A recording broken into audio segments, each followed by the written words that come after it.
എല്ലാവർക്കും എൻ്റെ അടുത്തൊരു വീഡിയോയിലേക്ക് സ്വാഗതം. എല്ലാവരും തമ്പനയിൽ കണ്ടിട്ടുണ്ടാവും. തമ്പനയിൽ പോലെ തന്നെ എല്ലാ രക്ഷിച്ച കഥകൾ മാത്രമേ ഞാൻ പറഞ്ഞിട്ടുള്ളൂ. പക്ഷേ എന്നെക്കൊണ്ട് രക്ഷിക്കാൻ കഴിയാത്ത ഒരുപാട് മക്കളുടെ കഥകളുമുണ്ട്. അത് നിങ്ങൾ അറിയേണ്ടതുണ്ട്. വിഷം കൊടുത്തിട്ട് കൊന്ന നിറയെ മക്കളെ കഥകൾ നിങ്ങളോട് ഞാൻ പറഞ്ഞല്ലോ കഴിഞ്ഞ വീഡിയോയിൽ. ആ മക്കളെ എനിക്ക് രക്ഷിക്കാൻ പറ്റിയിട്ടില്ല. കാരണം ആ സമയത്തും എൻ്റെ കയ്യിൽ പൈസ ഇല്ലായിരുന്നു. ഇത് അസുഖമൊന്നും മരിച്ച സമയത്തുള്ളത് കഥയായിട്ട്. കനേൻ ഡിസ്റ്റർബ് എന്നുള്ളൊരു ഒരു അസുഖം, ഭയങ്കരമായിട്ടുള്ള ഒരു അസുഖമുണ്ട് നമ്മളെ പെറ്റ്സുകൾക്ക് തന്നെ. റാബീസ് പോലെ. റാബീസ് എന്ന് പറഞ്ഞു കഴിഞ്ഞാൽ അത് നമുക്ക് പകരും. പക്ഷേ ഇതങ്ങനെയല്ല, ഇത് നമുക്ക് പകരൂല. പക്ഷെ അത് നമ്മളെ പെറ്റ്സുകളെ മക്കളെ സംബന്ധിച്ച് ഏറ്റവും കൊടൂരമായ ഒരു അസുഖമാണ്. അത് പെറ്റ്സുകളെ വളർത്തുന്ന എല്ലാ പാരൻസിനും അറിയുണ്ടാവും ഇങ്ങനത്തെ ആ ഒരു അസുഖത്തിനെ കുറിച്ചിട്ട്. എൻ്റെ 3 മക്കളും ഞങ്ങൾ എല്ലാവിധ ഇഞ്ചക്ഷനും ഇട്ടിട്ടുണ്ട്. മാസം മാസം ഇപ്പോൾ ഒരു നമുക്ക് വിരയ്ക്കുള്ള മരുന്ന് കൊടുക്കുന്നുണ്ട്. പിന്നെ തനിയെ സ്കിന്ന് ഇതിന് വേണ്ടിയിട്ട് ഒരു ടോണിക് കൊടുക്കുന്നുണ്ട്. പിന്നെ അവരെ ബോണെല്ലാം കുറച്ച് സ്ട്രോങ് ആയിരിക്കാൻ വേണ്ടിയിട്ട് ഒരു മരുന്ന് കൊടുക്കുന്നുണ്ട്. അതിൻ്റെ ഫോട്ടോസെല്ലാം ഞാൻ ഷോർട്ട് വീഡിയോയിൽ ഇടുമ്പോഴേ അതിൽ കാണിക്കട്ടെ. ഇവിടെ തമിഴ്നാട്ടിലത് കിട്ടും. അവിടെ അത് കേരളത്തിൽ കിട്ടുമെന്നോ അല്ലെങ്കിൽ മറ്റിടത്തിൽ കിട്ടുമെന്നൊന്നും എനിക്ക് അറിഞ്ഞൂടാ. അപ്പം ഞാൻ പറഞ്ഞുതരാം ആരൊക്കെ എന്നെക്കൊണ്ട് രക്ഷിക്കാൻ പറ്റാതെ പോയെന്നുള്ളത്. ഒരു 6 മാസം പ്രായം ഉണ്ടാവും ആ കുട്ടിക്ക്. നമ്മൾ രാജുകുട്ടീൻ്റെ പോലെ. ഞാൻ മരിച്ചല്ലോ രാജുകുട്ടീനെ കുറിച്ച് നിങ്ങൾക്ക് അറിയാമല്ലോ. ഞാൻ എൻ്റെ മുന്നുള്ള വീഡിയോ കാണാത്തതുണ്ടെങ്കിൽ പോയി കാണുക. അവൻ്റെ അതേ പ്രായം, അവൻ്റെ അതേ കളർ. ഞാനന്ന് രാജുകുട്ടീന്ന് തന്നെയാണ് വിളിച്ചിരുന്നത്. അപ്പോൾ ആ സീസണിൽ ഞങ്ങളിവിടെ ഇപ്പോൾ നിൽക്കുന്ന വീടല്ല, അതിന് മുന്നത്തെ വാടക വീട്ടിൽ പോയിട്ട് 2 വർഷം കഴിഞ്ഞതിന് ശേഷം ഒരു വെയിൽ സമയത്ത് ഈ അസുഖം മൊത്തത്തിൽ പരന്നു. ഒരുപാട് ഡോഗ്സുകൾക്ക് എല്ലാത്തിനും ഈ ഒരു അസുഖം വന്നുകൊണ്ടേയിരുന്നു. നമ്മളെ മക്കൾക്ക് വന്നിട്ടില്ല. പക്ഷെ എന്നാലും പേടിയായിരുന്നുകൊണ്ട് ഞങ്ങൾ ഡോക്ടറെ വിളിച്ചിട്ട് ഇവർക്ക് ഇഞ്ചക്ഷൻ ഞങ്ങൾ വെച്ചിരുന്നു എല്ലാത്തിനും വീണ്ടും. ആ സമയത്ത് ഇവനക്ക് വന്ന് കനേൻ ഡിസ്റ്റർബ് എന്നുള്ള ഈ ഒരു അസുഖം. ഞാൻ അമ്മക്കുട്ടീനെന്ന് അവൻ്റെ അമ്മനെ വിളിച്ചിരുന്നത്. ഇവൻ്റെ കൂടെ മൊത്തം 4 മക്കളുണ്ടായിരുന്നു. പക്ഷെ ജനിച്ച സമയത്തേ ഇവന് കാട്ടിലേന്ന് കൊണ്ടിട്ടിരുന്നു പ്രസവിച്ചത്. നമുക്കത് അറിയാനും പറ്റിയില്ല. പിന്നെ ഒരു മാസം കഴിഞ്ഞ സമയത്ത് കരച്ചിലൊക്കെ കേട്ടപ്പോഴാണ് നമുക്ക് മനസ്സിലായി. 3 വെള്ളക്കുട്ടി, ഒരു ബ്രൗണിനെ രാജുകുട്ടീന്ന് വിളിച്ചത്. 3 കുട്ടികളെല്ലാം അത് ഭയങ്കര ആ സമയത്ത് ഒരു നല്ല ഹെൽത്ത് ഇല്ലാതെ മക്കളെ പോലെ തന്നെ വന്നിരുന്നു. അങ്ങനെ വന്ന സമയത്ത് രാജുകുട്ടിക്ക് ഈ അസുഖം വന്നു. അപ്പോൾ വന്ന ആ സമയത്ത് നിർത്താതെ കരഞ്ഞുകൊണ്ടേയിരിക്കുന്നു. ആ കരച്ചിൽ ഇപ്പോഴും എൻ്റെ ചെവിയിലുണ്ട്. നമ്മളൊന്ന് ആലോചിച്ച് നോക്കണം. നമുക്ക് ഒരു ദിവസത്തിൻ്റെ രാവിലെയും പകലും നിർത്താതെ കരയാന്ന് പറയുമ്പോൾ ആ കുട്ടി അതിൻ്റെ അവസ്ഥ ഒന്ന് മനസ്സിലാക്കണം.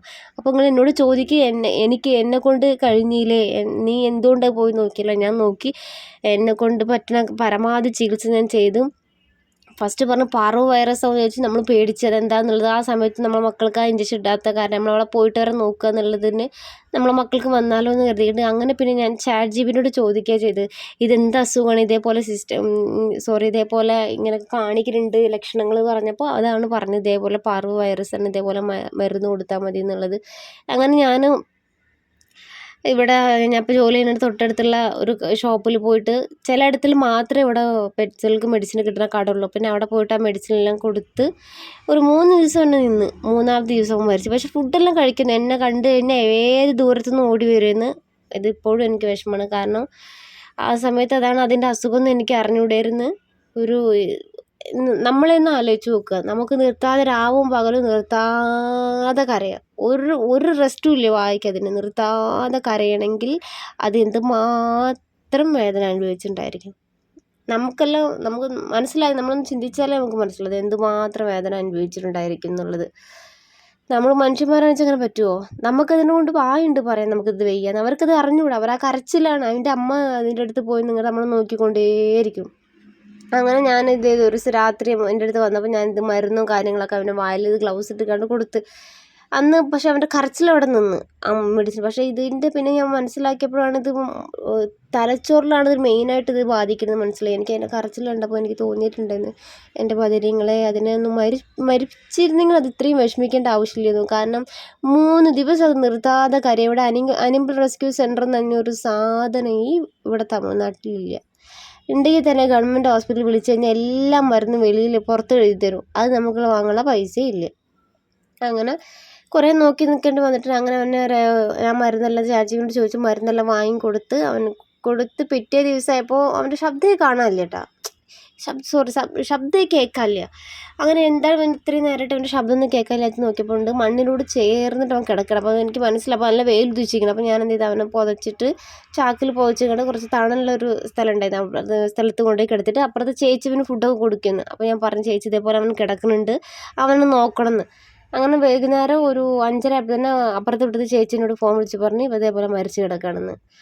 പിന്നെ അവിടുത്തെ പ്രത്യേകത എന്താണെന്ന് വെച്ചാൽ അവിടെ എന്തെങ്കിലും ഡോഗ്സുകൾക്ക് പെറ്റ്സുകൾ എന്ന് സംഭവിച്ചു കഴിഞ്ഞാൽ ഞാനും എൻ്റെ ആ സമയത്ത് അപ്പുറത്തുള്ള വീട്ടിലൊരു അയൽവാസി ചേച്ചി ഉണ്ടെങ്കിൽ അവരെ മാത്രമേ കുളിച്ചിട്ടുള്ളൂ. മറ്റുള്ളവരിനെ നാറിയാലും ശരി എന്തൊക്കെ സംഭവിച്ചാലും ശരി പുറത്തിറങ്ങാത്ത ആൾക്കാരെന്ന്. അങ്ങനെ ഞാൻ ഓഫീസ് വിട്ട് വന്നിട്ട് ഒരു 7 മണി ഉണ്ടാവും. 7 മണിക്ക് ശേഷം നമ്മളവനെ മറവ് ചെയ്തപ്പോൾ അവൻ്റെ അമ്മ ആ ഇടത്തിൽ വന്ന് അവൻ്റെ തേടകം കാണുമ്പോൾ നമ്മുടെ മനസ്സിലൊരു വിഷമം വന്നിട്ടുണ്ട്. ഓടുന്നു അവനെ കിടത്തിയിരുന്ന ഇടങ്ങളിൽ കുറച്ച് നേരം മുന്നേ കൂടി വന്ന് നോക്കിയിട്ടുണ്ട്. അപ്പോൾ പെട്ടെന്ന് ഒന്ന് നോക്കുകയാണ്, എവിടെ എൻ്റെ മോൻ, എൻ്റെ മോൾ മരിച്ചത് മനസ്സിലായി. പെട്ടെന്ന് എന്ത് സംഭവിച്ചെന്ന് അവർക്ക് പറയാനേ പറ്റില്ല. നമ്മളൊന്ന് ആലോചിച്ച് നോക്കി, അവർ എത്രമാത്രം പാവപ്പെട്ടൊരു ജീവിതങ്ങളെന്ന് നോക്കി. അവരുടെ ഒരു വിഷമങ്ങളും അവർക്ക് പറയാൻ ആകെ ഒരു വഴിയുള്ള അവരെ കണ്ണ്, അവരെ കരച്ചിലോ ഇല്ലെങ്കിൽ എന്തെങ്കിലും അവർ സംസാരിക്കുന്നതും ആയിക്കൊണ്ടാണ്, ഫുഡ് കഴിക്കുന്നതും ആയിക്കൊണ്ടാണ്. അവർക്ക് ആ ഒരു ഇതേ ഉള്ളൂ, അവരെ പഠിച്ച രീതിയെ അങ്ങനെ തന്നെയല്ലേ. പിന്നെ ഒരു കുട്ടീനെ എനിക്ക് രക്ഷിക്കാൻ പറ്റാത്തത്, ഒരിക്കൽ ഞാനും എൻ്റെ ഹസ്ബൻഡും കൂടി ജോലിക്ക് പോയിക്കൊണ്ടിരിക്കുന്നു. ജോലിക്ക് പോകുന്ന സമയത്ത് ഒരു വലിയൊരു ഇറച്ചിക്കടയുണ്ട്. ആ ഇറച്ചിക്കടയോട് ചേർത്ത് കുറച്ച് ഒഴിഞ്ഞ പറമ്പുണ്ടായിരുന്നു. അപ്പോൾ അവിടെ മുള്ളുവേലി കെട്ടിയിട്ടുണ്ടായിരുന്നു. മുള്ളുവേലി എന്ന് പറഞ്ഞാൽ നമ്മളെ നാട്ടിൽ നിന്ന് മുളൻ്റെ വേലിയില്ല കേട്ടോ, നമ്മൾ ഇവിടുത്തെ കമ്പി വെച്ച് കെട്ടിയിട്ട് അതിൻ്റെ ഉള്ളിൽ ഒരുത്തും കുടുങ്ങി കിടക്കണ്ടായിരുന്നു. അപ്പോഴാണ് നമുക്ക് കറക്റ്റ് സമയം പഞ്ചിങ് വെച്ച് കഴിഞ്ഞാൽ ആ സമയത്തിന് പൈസ ഉണ്ടാവില്ല, ആ ദിവസം പൈസ ഉണ്ടാവില്ല.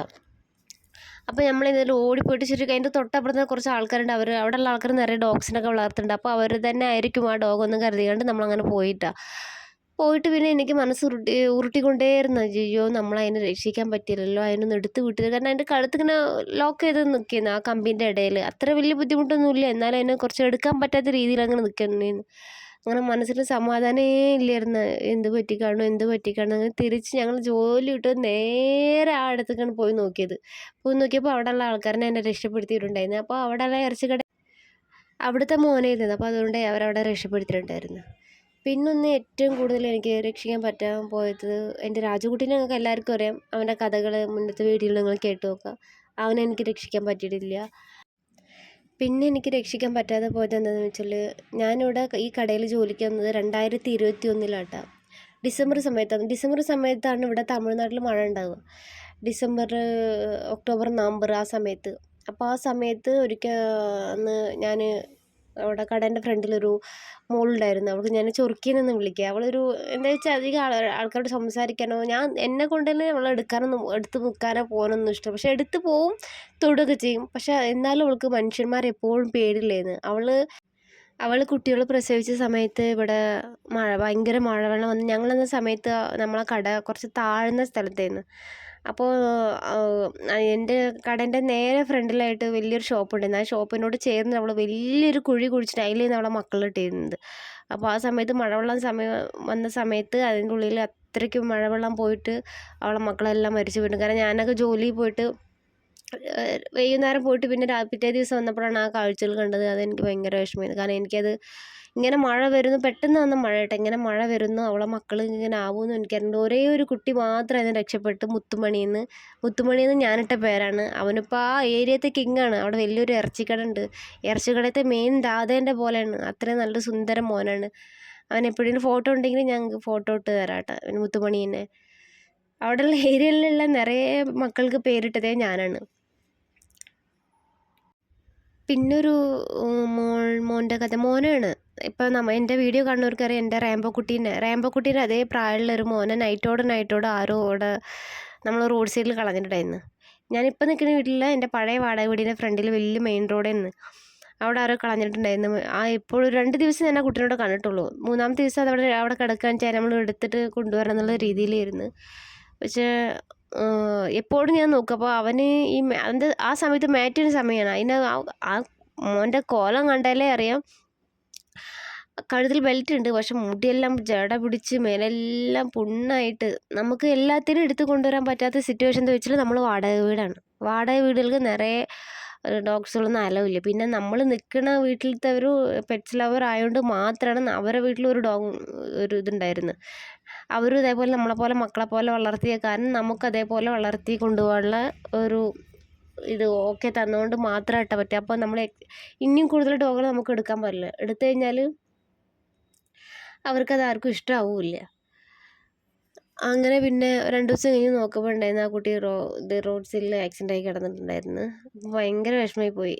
അന്ന് ഞാൻ അങ്ങനെ ആലോചിച്ചു, ഇതിനെ അന്നേ കൊണ്ടുവന്നിട്ടുണ്ടായിരുന്നു അതിൻ്റെ ഗതി ഇങ്ങനെ വരില്ലേ എന്നുള്ളത്. അതിപ്പോൾ ആ വീട്ടിലത്തെ ആ ഏരിയത്തെ ആരോ ഒരെണ്ണമായിരിക്കണം, അല്ലാന്നുണ്ടെങ്കിൽ റോഡ് സൈഡിൽ ഇവനിങ്ങനെ ആയപ്പോൾ കൊണ്ടുവന്ന് കളഞ്ഞതായിരിക്കണം. എന്തിനു വേണ്ടിയിട്ടാണ് ഈ ഒരു പാവം ചെയ്യണമെന്ന് എനിക്കിപ്പോഴും അറിഞ്ഞൂടാ. റോഡ് സൈഡിൽ കൊണ്ടുവന്ന് കളയുന്ന മക്കൾക്ക് എന്തെങ്കിലും അറിയുമോ? എങ്ങനെ ഫുഡ് എടുക്കണമെന്ന് അറിയുമോ? വെളിയിലുള്ള മക്കളോട് എങ്ങനെ ഫൈറ്റ് ചെയ്യണമെന്ന് അറിയുമോ? വെളിയിലത്തെ മക്കൾ കിടക്കുന്നത് വെച്ചാൽ അവർക്ക് അതിനോട് ചേർന്ന് അതിൻ്റെ ഇതിലേ അവർ പഠിച്ചു കഴിഞ്ഞ്. കാരണം അവർക്ക് ഇനി ഏത് സിറ്റുവേഷൻ വന്നാലും എങ്ങനെ ഫൈറ്റ് ചെയ്യാനും ശരി, ഫുഡ് ഇതാക്കാനും ശരി എല്ലാം അവർക്കറിയും. അതുകൊണ്ട് ദയവ് ചെയ്ത് ആരും അങ്ങനത്തെ ഒരു ക്രൂരത ഒരു മക്കളോടും ചെയ്യരുത്.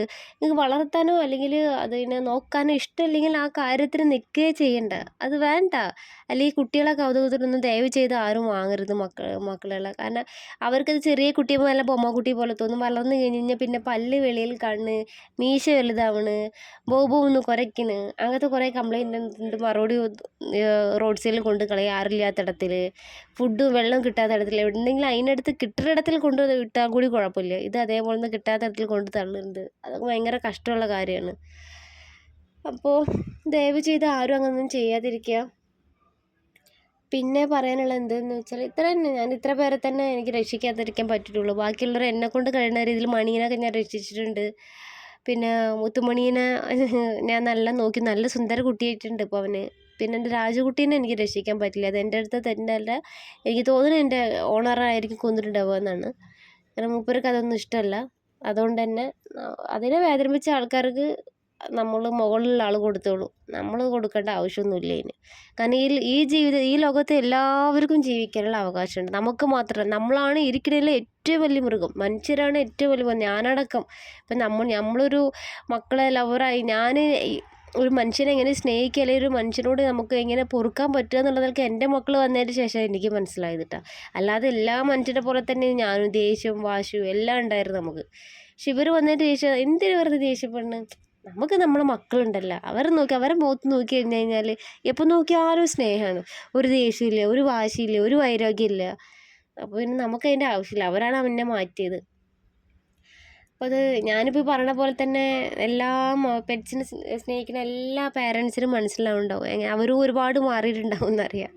പിന്നെ ഒരു മക്കളെങ്കിലും എടുത്ത് വളർത്തിയാലേ അതിൻ്റെ ആ ഒരു വ്യത്യാസം അത് അറിയുള്ളൂ. അത് എടുത്തവർക്കേ അതിൻ്റെ സ്നേഹം എന്താണെന്ന് എല്ലാം മനസ്സിലാവുള്ളൂ. അപ്പോൾ അത്ര തന്നെ പറയാനുള്ളൂ. എല്ലാവരും വീഡിയോ കാണുക, നമ്മൾ വീഡിയോ എല്ലാവരും സപ്പോർട്ട് ചെയ്യുക.